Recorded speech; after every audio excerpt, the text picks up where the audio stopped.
Mbote bandeko balandi Congo Sukisa TV, balandi à merveille Made, nebete bozaka vraiment ébélé pour na kolanda biso Congo Sukisa TV, la chaîne de référence, chaîne où la cabine toujours actualité ezé kanamboka na biso, en tout cas nebete bolinginga vraiment mingi ngai pe na lingi bino mingi ébélé bo s'abonner massivement na Congo Sukisa TV, la chaîne de référence. Les loto yesu na cadre émission na biso éco-politique, émission oyo et le belara toujours mais comme vous le savez tous, l'actualité est toujours dominée sur la nomination réforme au sein de l'armée et la justice. Et puis Petro Betapi Masolo et Tali Bongo marche à CLC. Actualité toujours de continuer Petro Betapi la bino. Kasinazanga mokote na kati ya plateau on a bara toujours les plateaux de circonstances. Na mbi bongo moko ya ba IDPS na kombo ya ndeko international. Il y a IDPS naie vraiment de toko beta masolo oeze le kanambo kanabiso mama Julie engage sponsor officiel maître Dona potikangana yamba on invité na ngai e bongo tokutana si. Voilà très chers abonnés de CSTV kaka ndenge na otuko annoncer que na yambi bongo ndeko international ya IDPS mon mboka international mbote maman ma merveille Made oza ma très chère Made et je profite de cette occasion pour nous précéder na bibe nazo précédé pour na souhaiter ba joyeux anniversaire o ekozala lundi yango tikata na yemba na compte sa Fachi Beto pe ya IDPS Mumba Failu Bemba boyemba tanzembo po na Madete motama elamu mama Made mbotama elamu ingomba ya IDPS to souhaiter mbotama elamu elongo na Jamar Kabundi tolobi mbotama elamu mama Made mbotama elamu Bemba Failu boko tamaka mbote talibinote to na ba casquette ebele lelo monyo la sali vocale ndena ba cardia a aimé le Congo qu'il envoya Fachi Beton pour déboulonner le système Kabili et Mobutis afin que d'instaurer un état de droit. C'est ça ce qui souhaitait le peuple congolais, c'est ça ce qui souhaitait le monde entier. Parce que le Congo est un miroir, l'Afrique a les formes d'un revolver dont la gâchette a été placée au Congo. Aujourd'hui, mon ami, Nzambe Batela Fachi Beton, Nzambe Bomba Jamar Kaboun, Augustin Kabouya, Penabo Santé Famille Tshisekedi, Tokotara de l'entame de G. Voilà, très chers abonnés, merci beaucoup Ndeko International. Le 20 juillet, c'est mon anniversaire. Déjà, à Otiko Souhaiting, en tout cas, ça me va droit au cœur. Voilà, mon amboka, Tozo Betasko Masolo est allé à actualité. Tu es chef de l'État, aussi bon qu'on nommé magistrat, généraux, hein. Oh, c'est vraiment Kokota. Nomination, on a une nomination très judicieuse. C'est un choix judicieux. C'est un choix important. Vous savez, dans beaucoup de problèmes, il y a tout un problème de système. Alors, dirigeant Kamboka n'a pas prétexte. Dirigeant Kamboka n'a pas bilobelate. Dirigeant Kamboka n'a base à programme autour il y a programme. L'IDPS a un programme. Le président Félix a un programme dont le programme est intitulé Le peuple d'abord. Ils ont simple ligne, ils ont caractérisé la bonne gouvernance, l'instauration d'un état de droit. Il y a un normal parce que mon konzambo kobeni, mon konzambo kolobebo. Biso toko ça la chasse aux sorcières, toko fouiller le passé, mais toko kotisa système. Système en ezani babengango déboulonnage. Yango senga déboulonnage ezaki na niveau appareil judiciaire. Fallait quand ça peut na niveau nzela ya armée parce que yango ndeza motu ya mingi parce que au monde soki armée za na ben infiltré, armée côté ba rwandais, armée côté ba ougandais, côté ba burundais, soto tiki armée na bongo, ba John Numbi ba obe ba otombola mapeka, batango fort, ba continuer ka côté ka ba minéré, batango fort, ba ibara ba mbongo dou, il faut maintenant ko changer armée mobimba, le système ya programme, ko sala bango système otobenga changement automatique. Déconfinement, le système armé de Tobareza automatique. Je dis un grand merci na Salami et félicitations à Baïbaza nominé. John Numbi supporté Kara, Nenge Komelio parce que le Kagem Poli, Obotama na Libote à Nyoka, le lot est commis pas nayo, était à Baïbati Kali Obazo comprendre que Bazasu na Katama Solote, il n'est plus aux affaires. C'est président Félix qui prend le bâton de commandement et mon entier moni a combien plus forte raison. Félix a Salami sur Atuke, il a tout un programme. A Bengama pour changer Mboka Oyo. atinda mapo abongola mboka Congo na système à buzoba abenga mapo a corriger berrer ya 18 ans 3 ans papa na bango Joseph Kabila na tata na Mouze le père amemela biso malheur lelo mona nsami na mboka na monde entier baloka ba Félix fonzamba bomba et apesa na autant parce que moi je crois na programme wazanango ya grand esprit Mukishi na grand esprit ya Mukishi Congo ezala changer l'espace à 3 ans toke kuba mikolo belete pour déjà na une année et demie na 2 ans toke déjà nous sommes des peuples à convaincre Mokili puis à convaincre le peuple congolais. Vu l'état d'urgence au Tozanango, l'économie par terre, est-ce que c'était vraiment les moments où il fallait qu'on économie les sous généraux et les magistrats? Oui, maman m'a dit, je te fais rappel encore que tant que tu as un état d'urgence, tu es bien, pays possible bien, la force de décision,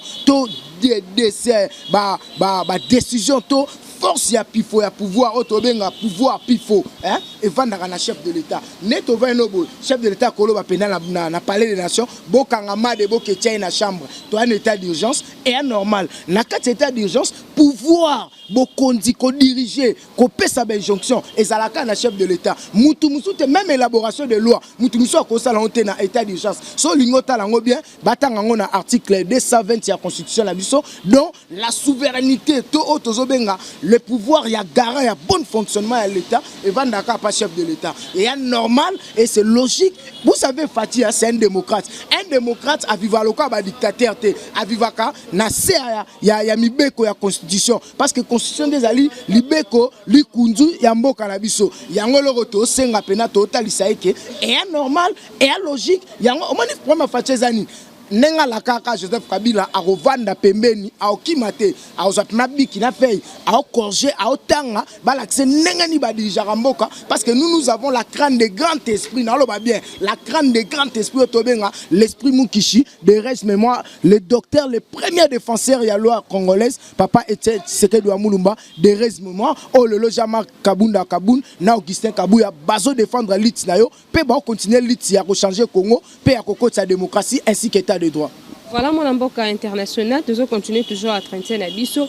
Toloba, président de la République Félix Antoine Tshisekedi, Azela Kikaka, Indeko, Azela Kikaka, premier ministre Sylvestre Ilunga qui est de Lubumbashi, et Bongo Pondeko VPM Gilbert Kakonde a contresigné l'ordonnance Wana. Non, ce n'est pas. Quelle stratégie? Non. Et là on a regretté. Bolingara comme ma polémique ya musique, na polémique ya balé na politique. Vous savez gouverner c'est prévoir. Ba dirija kamboka na émotion te na ba prétexte, ba dirija kamboka autour ya papa. Non, faut l'Obama parce que to outi na régime ya ba dictateur, to outi na régime ya camaraderie, to outi na régime ya ba flatteur, to outi na régime ya auto benga ba banane, to benga bango ba kuya, to benga ba flatteur batalokoso. Na 4 états de droit neto na pays de droit auto comme na Congo, le tout est régi par des textes. Muto aza garant ya bon fonctionnement, c'est président Félix Antoine Tshilombo Tshisekedi. Dunenga zabo soit constaté que le mogozo bloqué mbokeza awa. Il a le droit ya koyeba ko changer ba donne parce que yenda zali moto ya yambo, yenda zo kumbela, yende constitution zo pe sanzela, ya osala ya malamu pour que peuple congolais a changé. Ko zo ba exemple roba ilukamba, anelo ko lo batel liboso chef de l'état. Ce qui parlement et chef du gouvernement. Yorana bisayo, obosana. Omoni ba madame Mabunda, azamu konza ilukamba. Madame Mabunda, chef de l'état azamu konzinae. Donc assemblée nationale et qui jamais ko juger ba acte ya chef de l'État, de même aussi que l'Assemblée nationale a le droit de contrôler le gouvernement. Si on Madame Mabunda Karabala sorcière, là j'allais comprendre. Mais de toutes les façons, dans l'état d'urgence, pouvoir ya makamunion sont ezonge pas ya chef de l'État. Même à tel décision à colia, décision à kosalabo, il faut qu'un chef de l'État. Le l'homme tout le rôle la tunda ya kasende ya tunda a commis chômeur pour na rosanga ko respecter dispositions constitutionnelles. À sali erreur moko grave, à sali affragance, ya nengani ya ko soit décision, ya gouvernement mobimba nako sala ngona nzela na emoko. D'où le la respecter bongote no monaki et boake libanda. Là il faut batanga article 37 ya constitution na article 43 au bazo banini les rapports du gouvernement est délibéré en conseil des ministres. C'est ça les choses. Ça dit nous sommes bel et bien dans l'état de droit, d'où il y a le respect des principes et c'est la constitution qui prime la 4 états de droit. Vraiment, en mboka international, tout le monde qui bon au chef de l'État, tout le monde a une nomination. Chef de l'État a séjourné qui bon à Brazzaville, ça a 2 journées vraiment à celle qui na Brazza. Tout le monde peut accorder qui interview et pas bande qu'on a biso ba confrère na biso ya Congo Brazzaville et si que est lobby était rupture entre FCC na caché ko sala mateli n'a pas accordé ça. Kasi bino na marche au vraiment biso de tambola qui na bino le 9 juillet dernier. Tous avec les bino na terrain bon on qui toujours ka kolobela likambo ya divorce. Kasi mes chefs de l'État ils ont reconnaître na yango petit andimi na yango te. Est-ce que rupture en ya boy kasi bino bozo compter toujours quand na divorce ya FCC na cache. Oui, et ça normal. Et ça normal. C'est ça la démocratie. Oebelo kozo mamboka na msezani. Olingi posa na yo comme posa nanga. Oh, nenge nzamba kabola bilongi, nenge pa kabola ba posa.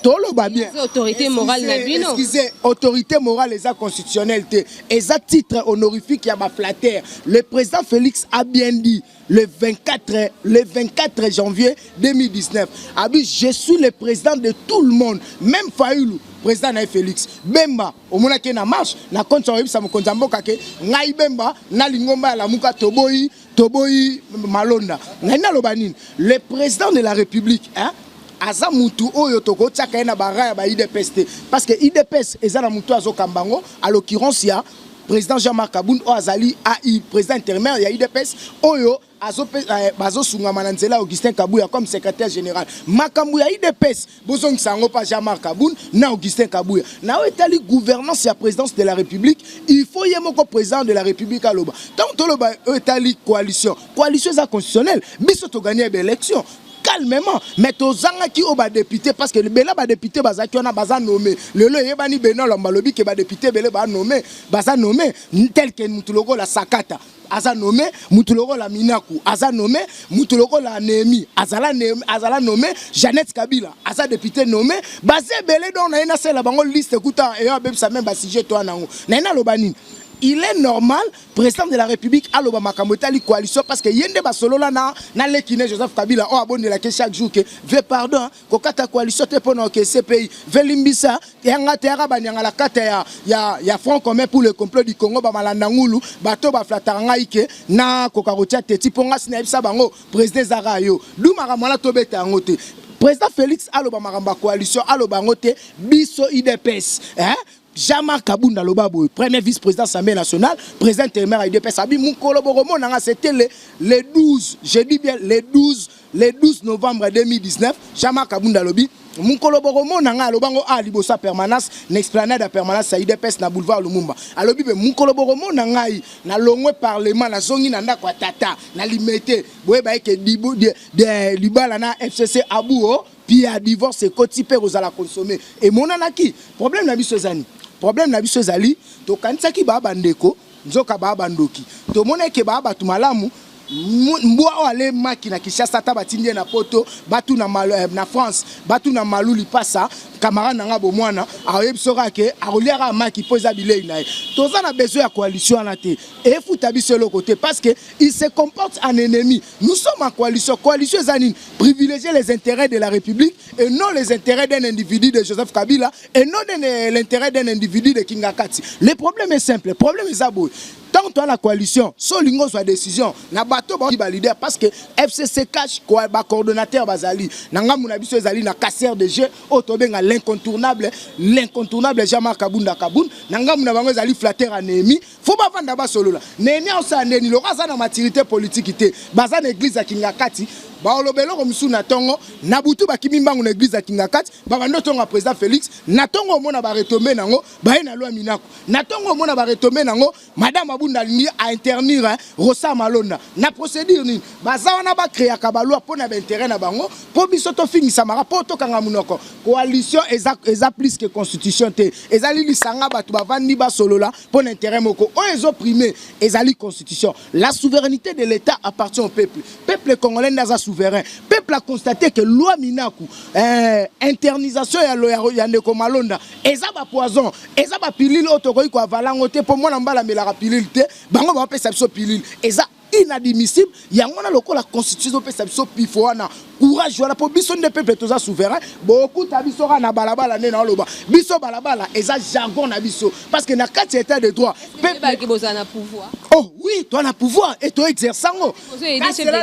Non non non non, olingo ba ke ba combattant IDPS ba paisible citoyen congolais toi na ba carte électeur, to votaka. La souveraineté de l'État appartient au peuple. Cause à la peuple et le but est qui cite que aux à la membre il y a parti politique constitution reconnaître qui membre ya parti politique na na botama na IDPS na okola na IDPS na okufa na IDPS bana nga ba na IDPS bana nga ba ozaka na IDPS d'où il est normal de défendre cause mais problème ces années tant yo za na kati ya lingoma moko boy faut y ba intérêt à peuple faut y ba intérêt que demande la constitution et zo stipuler boy. La souveraineté de l'État revient au peuple. D'où il faut se référer à la souveraineté. Yango tolo babou. Président Félix Andimana est coalition. Et anormal il faut Andimango, mais biso IDPS base. Bateau bako. Pour biso sa pyramide renversée. C'est la base qui décide. Lui n'est pas de l'IDPS, il est devenu président de tout le monde. A exercer programme na nenge azanango. Biso IDPS to pesara maboko poto ba ke IDPS aux affaires. Nous n'avons plus le droit à l'erreur. D'où coalition na to ebangote. Coalition na bandoki, celui qui a trahi trahira. Kovana na noki, abonga la te, Joseph Kabila abonga la tam komote. Poisson 21 abonga la te. Yo rasina nengem sosi pouvoir abonga. Kuta regretter pas quand tu sous classe, abano tanga sous politique. D'où loko ya na ote, Sarah bilangano na kinga katia, Nemia ko saote, Mabunda ko saote, po oezo komelo awa. Na loba ngwa, pona John Numbi. Na loba ngwa pona tango fort. Le loto sukia. Beaucoup mi ba chômeur to kota de l'entame de G marambetali réforme wana tango fort oye banenge o souffri John Numbi si makaka ya makamunyo sonezo vanda mukamate po bazwaka bana mufunga mukamate oko yoka makamuna opo omoni John Numbi photo expliquer ba tout bien c'est ya mission suicide ya Joseph Kabila pona roboma ba congolais pe pona rosara ba tuerie nani oyo ndeko na biso oya kufa oyo Armatungulu nana bomai ndeko na biso nani oyo Shebea na sala ba biloko wana na makambo etali kamona sa ba John Numbi ba na kati na expliquer ponga na communicateur d'investigation nana ba pièces j'ai des pièces au son na fongolango et bon mission mais John Numbi na osonga yo na tango fort na expliquer net tango fort expliquer so mbonga ba minduki ndeni andima gereza na est po ya s'enrichisaka abimisaka ba camion ba minéraux okosake na oteka ba joueur nzamba bolingo ndenge vite mona mwasi azwango yo tokozo pe na malembo vana na procès caméra o expliquer so ba minduki na ba biloko ja Kabila ndako sabino oyeba nde mokili ya kabolo. Voilà mon mboka international les propos tenus langage que son notaire malbanyo so o ezibimawa etali kaka ndeko international biso to na pouvoir toza en opposition tobanga bangote lelo toza aux affaires bino bo comprendre biso te IDPS toi 50-50 ba Augustin Kabuya ba Jama Kaboun ba na pouvoir biso pena ba combattant biso tout force du progrès ba mouvement associatif 5e pouvoir on a benga 5e pouvoir ba toi pena na 4 opposition to contrôler pouvoir na biso parce que est normal même na fui d'ici de Salamara ANC à Saraba marche à contestation pour nous battre la pouvoir na biso parce que objectif va pouvoir ezali les garder l'autant possible parce que biso tozong sa pouvoir si yeso royal nanga international na supe na mukanda ya constitution na bi Jésus soit pouvoir na yo facha changer mboka oyo lo les ala ngotenga atika nanga a.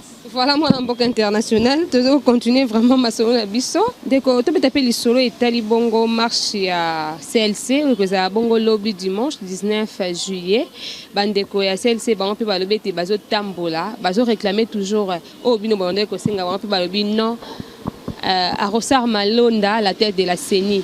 Yo moni en ndenge est-ce que c'est vraiment moment où il faut pas ça la sous ba marche par rapport à ba marche on sur ko leka kutupe ba plainte pezali bino IDPS boza accusé ba ndekopé à la muka gouvernement est déposé déjà ba plainte kalaté bo il faut boki ko samba. est normal, toi, dans le état de droit, dans le état de droit, la liberté d'expression est garantie. Montre si KCP là a remarqué qu'il y a peine satisfaite, ça là marche parce qu'il a constitutionnel dans son article 26, il a constitué un mot cannabiso. Et normal, mais à condition que l'autorité de Titiel ou Azali responsable de la ville, Azali informé pour toi dans le régime de l'information. Biso IDPS to informa qui a honte ça les marche na biso. Les restes aux la polémique à biso bana toi na opposate pour biso to bimage tant que peuple congolais. Biso ça c'est de n'importe quoi. Au Kangabiso wapi, on a preuve moroté, biso tobima na voie légal, aux officiel, la police ne attiré biso babal na babal réel, à ça utiliser qui ba arme de feu, d'où faut ba kangaka songo, na Gilbert Kakonde. Babilo on a pas pamba bo chango na pembe, Gilbert Kakonde abi kaza des missionnaires, na ba bêtise à salaki pour na ko ridiculiser esprit ya la grande esprit Mukishi Sikazali de reste mémoire papa regrettait pena comment la Gilbert Kakonde a craché na lutte à 36 ans, yena ka songo ba se justifier na ba acte na bango ya barbarie pe ya ba vandalisme o ba sala pena ko buka ko boma wana foti no tuna Gilbert Kakonde na ko tabna rapidement pour na besoin ya CLC wana o moni bande ko na ça comité laïque de coordination faut ba yo ka soni o moni lo ko sa bango animaire et ama solo ba na posa mboke ki na dialogue o moni mboko o dialogue ko ya souté parce que crise des athées ya que Otozobenga la mauvaise foi ainsi que batu oyo bazo sala makambu na sima ya intérêt ya mutu moko boye o lelo azaso aux affaires te o lelo toyebi ki azwa 18 ans mbo a échoué lamentablement atika mboka na kao batika no ba aventure ndeko na biso Isidore Ndayuel na obendo matoi o a donné des leçons te Isidore o yebisane mutu lo ngai pena lingomba IDPS mobimba o na peuple congolais Isidore Ndayuel osana Joseph Kabila ngala loba abo na loba ngop na clair celui qui a trahi trahira. Yo salana Joseph Kabila azwate aishua mokezala na kao. Le lozo senga biso ba marche ba bloro mo pambala pona nini kala bo sala ngote soka IDPS ça likamu. Oui, très bien. Bana doit revendiquer en lui soutien. Je dis merci na premier vice-président de l'Assemblée nationale, l'honorable Jean-Marc Kabunda Kaboun. Il a déjà été destitué. Non, nous t'aimons élection. Tika ba masolo ana beta kara azaka wana babi le président restera en fonction jusqu'à l'élection. Ça dit en septembre le président Kaboun, premier vice-président de l'Assemblée nationale, azanega wana akumbela masolo na système. Toko taba muzindo pona yebso ke Benoît Lambalongwa pona berera Jean-Marc Kaboun. Conseil d'État est rétablir Benoît Lambazwa fila kingakati la sentiment do bakabola on a beta vérité nyonso $210 000 o bakabola Benoît Lambazwa $75 000 à na poche le reste ba juge wana bakabola ba 50 000 pona mamba Jean-Marc Kaboun kolobela ngote pona za grand esprit le représentant valable ya papa Tshisekedi na Samokili oyo o azo continuer lit ya Mukishi po nyonso ekoma bien na loba boy au moins balora ba Isidore Ndayuel batika bloko wana mboka oyo dialogue kozalate nous avons connu des dialogues en dialogue nous avons connu des concertations en concertation et même mboka wapi dialogue ozolo ba 5 oyo lingo sala illusion oyebezani eza papa Tshisekedi na prophétie na de res mémoire oyo a prophétisé le babo il y aura un vrai dialogue et ko kota pe ko zala organiser na bana mboka bango moko pe moi na mboko akobima wana yenda kokumela masolo dialogue a 5 batrika biso babenda tibala où en sommes nous bomoni bino moko loko la prophétie ratarate ya papa Tshisekedi le meilleur pasteur parce que na mboko pasteur ara moko za papa Tshisekedi chapeauté par son serviteur Jean-Marc Kabound o azopesa ba prophétie zo ratete Jésus simple zandeni biso to na besoin ya bablora ba dialogue te po bakoso mboka na Christ to lingane to déboulonner système Kabili et puis to déboulonner ngo mathématiquement to kenango pena calmement lentement sûrement parce que vérité est à un escalier bongo le côté est à un sincère batu bango mo ba comprendre que lelo pe monde entier et saluer même aux États-Unis ba saluer otobenga réforme ya armée au batunios bandai kozela o ezaki infiltré na ba Rwandais ezaki infiltré na ba Ougandais ainsi que tolo ba John Numbi o banda jouer ba deux poids deux mesures lelo comme chômeur ba bêtise onyo so sala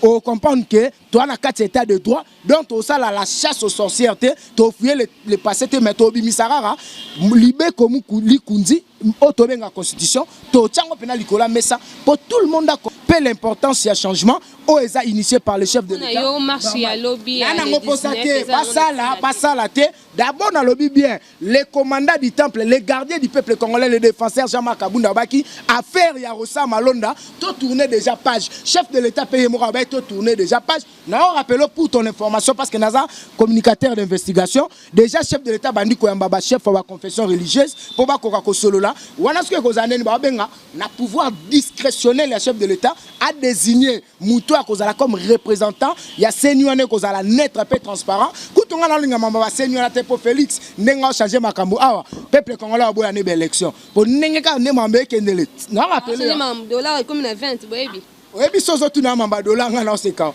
Joseph Kabila tika compagnie nini 18 ans. Oui, et ça normal parce que l'économie n'a biso za pas na mboka ba étranger. Yo kan expliquer hein. Wana solo ba za polémique à balle na musique. Na expliquer calmement. So eza bongote. Bobenganga la plus 243 82 24 46 445 bo rappeler nga.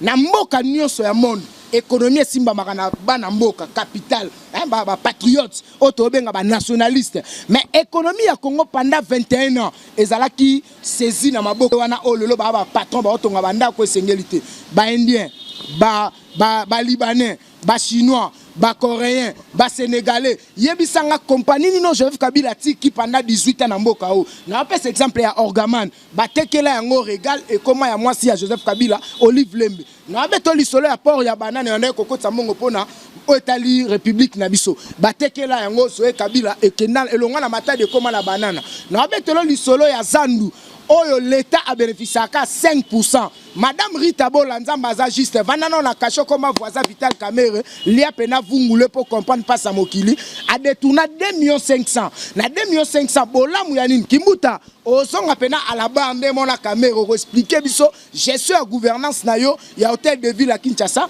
na marché central à Zandu. Marché central en a bénéficié à 2%. Hôtel de ville en a bénéficié combien? Hôtel de ville 5%. Ne konabiso muibi abedashu hein otobenga Hassan abedashu Hassan na mboka na Kongola ko somba marché no somba marché pendant 20 ans mbongo nyonso a recette azandu ekenda pa Hassan yango moni ba mama na biso ba bimi ba victime to ba liba de confiner zandu ba quoi victime pour intérêt à Hassan oyo kimuta tika akabela contrat ya 20 ans ya saïda 16 ans etikali 4 ans na nenza mbazala juste gentini pas susu atekeli zandu abedashu oso camarade mikolo yo o baromo connivence na ye bazu ya sombina nu zikida abedashu sombi zikida abedashu linga somba suzandu oh moi article na 4 ans nanga na sale la 4 ans nanga après kotika la bossa kimuta chantina boya lobité ngana gagner nini parce que bénéfice ya zandu na hôtel de ville na soaka 5% tala ba bêtise à modèle wana économie na biso kenda pa ba indo pakistanais moka ni na Afrique ah ba nyoso wala nanga ya poto mokimomba o économie na bango vanda na ba pa indien na tirka kanga scotch mais ah na Kinshasa indien za patron chinois na États-Unis ba benga un indigène akanga scotch mais ah na Congo aza patron pona relaxa ke bato bando diriger biso bateka ki biso pa bapaya biso to comme le quoi esclave yebisanga yo sali 18 ans ata société l'état exaté peuple congolais commerce comme mi balé Paris foot na côté ka ba carte prépayée ngane na be na cabine nga simane na olonga a na permanence na ketu na petit nga oteka ba carte combien pianga na 3 minutes à la poche lobby na ozasu na permanence pona communiquer mais tant na ka président Fatia Koti na tombola mama ba oliko na bi ka bien a aimé le Congo qu'il envoya Fati Beton pour déboulonner le système Kabili de droit et ça bango pas si makasi parce que tolérance zéro et yango mona eke lokola nyonso comment la dollar ata mabele ya pamba au micro simbi ke tout nango dollar o baluka boy dollar na bolingo comment la dollar na bolingo et comment la dollar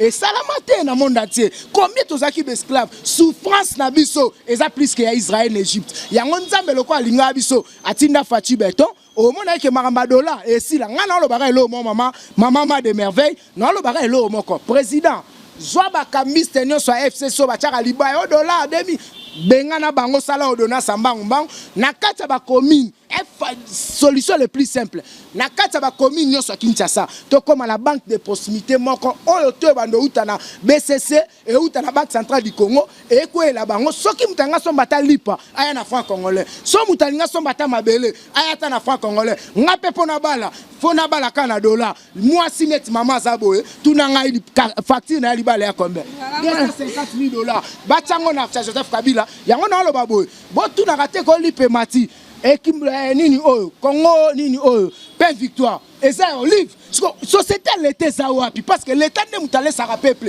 l'état ça la société to souffrir pour na bango yango mo boti ko loba ko boye na pouvoir to kuti combien na caisse à l'état mutu Laurent Vital Kamere a utilisé réserve d'échange o evandaki na banque na compte à programme à 100 jours na compte à programme à 100 jours ba sotu mutu yango zo silate mbongo na kenda amida somba ba chanet cher mwana na souraya azo lopanga munene concession o romona ke nani masanga asala qui peut appel déjà les 24 caméra nzamba zo kangai ko sala ku bererte yesu kutu bakanga ya kota kasho e bongo yo vita caméra na mbongo caméra yo na mbongo caméra ato zongi nde na websa yo ato ke pas Jésus obimate yo obimate wa beneza vérité na baki so yo bimio comme libre ngala mo justice ke pesa obi nzamba juste nzamba sendeni mama made na lo babo azu président Pierre en dignité a commis sous président cour d'appel ya Gombe so yo ke muto yebi vérité a commis mukonzi kuna caméra vanda soko salika rende na lobaki